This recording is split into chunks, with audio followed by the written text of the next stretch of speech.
Shalom, peuple racheté de Dieu, que le Seigneur vous bénisse ce jour, que le Seigneur vous accompagne dans toutes vos activités. Je suis le pasteur Yannick Okumu et je vous souhaite la bienvenue dans notre émission intitulée Comprendre pour devenir.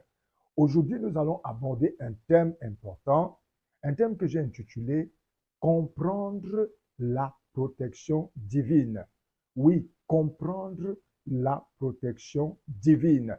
Oui, lorsque nous parlons de comprendre la protection divine, il est important d'en parler parce que beaucoup de personnes parfois, et même des enfants de Dieu, remettent en question la protection de leur Dieu.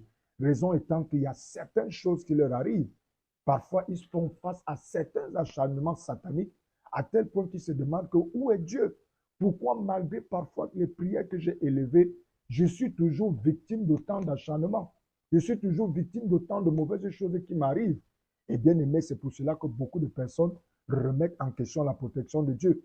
Et mon but ce matin, c'est de nous amener à comprendre comment est-ce que Dieu procède-t-il pour nous protéger. Parce que le plus souvent, nous avons une idée assez obscure de la méthodologie de la protection de Dieu dans la vie du chrétien. Alors ce matin, je voudrais nous amener à comprendre le vaste étendue de comment le Seigneur procède pour nous protéger lorsque nous sommes devenus des enfants de Dieu. Alors la première des choses que je voudrais nous dire, c'est qu'il n'est pas question de remettre du tout en question la protection de Dieu. Depuis l'Ancien Testament jusqu'au Nouveau Testament, le Seigneur est le protecteur de son peuple.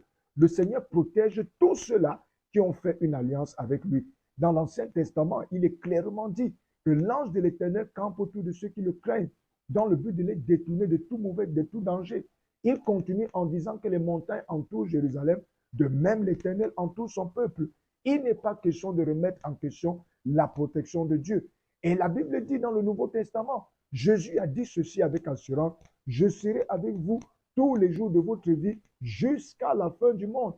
Il n'est pas question de dire que Dieu ne nous protège pas. Dieu nous protège certainement puisqu'il est avec nous. Comment peut-il être avec nous et il ne nous protège pas? Dieu est le protecteur de son peuple. Dieu est le protecteur de ceux qui le craignent. Et Dieu est le protecteur de ceux qui ont fait une alliance avec lui. Alléluia. Mais voici, nous devons comprendre qu'il y a deux types de manières de protéger. Il y a deux méthodologies de protection en Dieu que nous devons comprendre. Alors, la première méthodologie de protection en Dieu, c'est ce que j'ai appelé la protection directe. Oui, je me répète, la protection directe. Alors, c'est quoi la protection directe? La protection directe, comme son nom l'indique, c'est lorsque Dieu, de manière directe, intervient contre tes ennemis. Qu'est-ce que cela voudrait dire? Lorsque tes ennemis lancent un assaut contre toi, le Seigneur intercepte cet assaut, soit au travers de ses anges, soit au travers de sa présence, ou d'une manière ou d'une autre. Il empêche que les assauts de l'ennemi ne puissent t'atteindre. Et bien aimé, c'est ce genre de protection que le plus souvent nous connaissons et que nous désirons avoir. À savoir que lorsque l'ennemi nous attaque, que les attaques ne nous atteignent pas. Mais comprenez ici, ce n'est qu'un mode de protection, mais ce n'est pas le seul mode de protection. On a entendu des témoignages des personnes qui étaient dans le monde des ténèbres, qui ont fait des témoignages selon lesquels ils ont lancé un assaut contre un enfant de Dieu, mais à l'insu même de cet enfant de Dieu, ce dernier a été protégé et leurs actions ont été complètement anéanties d'une manière que eux-mêmes, les sorciers, n'ont pas compris ce qui s'est passé. Bien aimé, c'est un mode opératoire. Le Seigneur peut avoir envoyé ses anges. Le Seigneur peut, d'une manière ou d'une autre, avoir empêché que cette action puisse se réaliser. Alléluia. Mais vous devez comprendre le plus souvent que ce genre de protection directe est utilisé par le Seigneur lorsque ses enfants ou son peuple n'est pas en état ou ne sont pas en état de repousser l'attaque. Ou alors lorsque son peuple n'est pas prêt ou n'est pas conscient véritablement de ce qui est en train de lui arriver, ou alors n'a pas les capacités nécessaires pour pouvoir repousser l'attaque en question. En ce moment, le Seigneur lui-même intervient dans le but de mettre un terme à cette attaque et parfois même à l'insu de notre vie, à l'insu de notre conscience. Il le fait. Et je voudrais t'assurer aujourd'hui que bon nombre de choses qui étaient planifiées contre nous ont été interceptées sans que nous ne soyons même au courant. Alléluia. Donc, bien aimé, c'est un mode de protection direct. C'est un type de protection adopté par le Seigneur. Mais ce n'est pas le seul type de protection. Il existe un deuxième type de protection que j'ai appelé la protection indirecte. Alors, la protection indirecte, c'est quoi? C'est-à-dire que Dieu te protège au travers de toi-même. Comment te protège-t-il au travers de toi-même? Parce qu'il a déjà déposé en toi le dépôt nécessaire pour pouvoir combattre la chose en question. Ici, il va t'arriver des choses. Si l'ennemi a lancé un assaut contre toi, ça va t'atteindre. Mais lorsque ça va t'atteindre, le Seigneur sait que ça ne pourra pas te renverser. Pourquoi? Parce qu'il a déposé en toi des armes qui sont capables de repousser cet assaut et d'énéantir complètement cet assaut dans ta vie. Alléluia. Bien aimé, je nous prendrai un exemple. C'est la guerre entre la Russie et l'Ukraine. Vous voyez, les alliés de l'Ukraine livrent des armes à l'Ukraine pour combattre contre la Russie. Eux-mêmes, ils ne viennent pas dans le front pour combattre contre la Russie, mais ils livrent des armes parce qu'ils savent qu'au travers de ces armes, l'Ukraine pourra se protéger. Mais sans ces armes, l'Ukraine ne peut jamais se protéger contre la Russie. Il en est de même contre pour nous. Le Seigneur nous a donné des armes. Dans le livre d'Éphésiens chapitre 6, la Bible parle des armes du chrétien. Pourquoi ces armes nous ont été données? C'est pour surmonter le mal. C'est pour nous dresser contre les œuvres des ténèbres. Et c'est pour repousser ces attaques. Bien-aimés, c'est une protection. C'est une protection indirecte. C'est-à-dire que Dieu nous protège au travers de nous-mêmes. En ce que le dépôt qui vient de lui, qu'il nous a donné, il voudrait que nous puissions l'utiliser pour repousser cette attaque satanique. Alléluia.